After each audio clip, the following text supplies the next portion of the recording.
നമസ്കാരം. Raf talks ഫുട്ബോളിലേക്ക് ഏവർക്കും സ്വാഗതം. ഇന്നലെ ഫ്രഞ്ച് ലീഗിൽ നടന്ന 20ാം റൗണ്ട് പോരാട്ടത്തിൽ വിജയം നേടാൻ നിലവിലെ ചാമ്പ്യന്മാരായ PSG കഴിഞ്ഞിട്ടുണ്ട്. 1-2 ഗോളുകൾക്കാണ് PSG സ്ട്രാസ്ബർഗിനെ പരാജയപ്പെടുത്തിയിട്ടുള്ളത്. സ്ട്രാസ്ബർഗിന്റെ മൈതാനത്ത് വെച്ചുകൊണ്ടാണ് ഈ മത്സരം നടന്നിട്ടുള്ളത്. പതിവ് പോലെ കിലിയൻ എംബപ്പെ തന്നെയാണ് ഈ മത്സരത്തിൽ തിളങ്ങിയിട്ടുള്ളത്. ഏതായാലും ഈ മത്സരത്തിന്റെ തുടക്കത്തിൽ അഥവാ 6ാമത്തെ മിനിറ്റിൽ തന്നെ PSG അനുകൂലമായിക്കൊണ്ട് ഒരു പെനാൽറ്റി ലഭിച്ചിരുന്നു.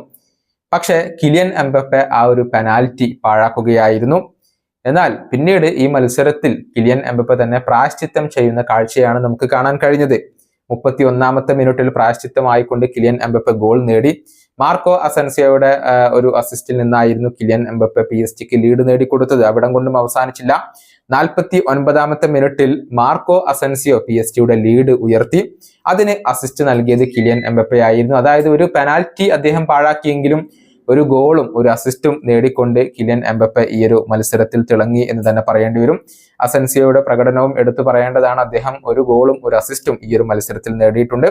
68ാമത്തെ മിനിറ്റിലാണ് സ്ട്രാസ്ബർഗ് അവരുടെ ഏക ഗോൾ നേടിയിട്ടുള്ളത്. ഏതായാലും ഈ ഒരു വിജയത്തോടു കൂടി PSG ഇപ്പോൾ പോയിന്റ് പട്ടികയിൽ 1ാം സ്ഥാനത്ത് തന്നെ തുടരുകയാണ്. 20 മത്സരങ്ങളിൽ നിന്ന് 14 വിജയങ്ങൾ, 5 സമനില, 1 തോൽവി, അങ്ങനെ 47 പോയിന്റുമായി അവരിപ്പോൾ 1ാം സ്ഥാനത്തുണ്ട്. 2ാം സ്ഥാനത്തുള്ള നീസിനേക്കാൾ അവർക്കിപ്പോൾ 9 പോയിന്റിന്റെ ലീഡുണ്ട് എന്നുള്ളതാണ്. ഏറെ കാലമായി അവരിപ്പോൾ PSG ഇപ്പോൾ പരാജയം അറിഞ്ഞിട്ടുള്ള ഒരു അപരാജിത കുതിപ്പ് ഇപ്പോഴും തുടരാൻ അവർക്ക് സാധിക്കുന്നുണ്ട്. ഈ വീഡിയോയുടെ അവസാനിപ്പിക്കുന്നു. കാണാം.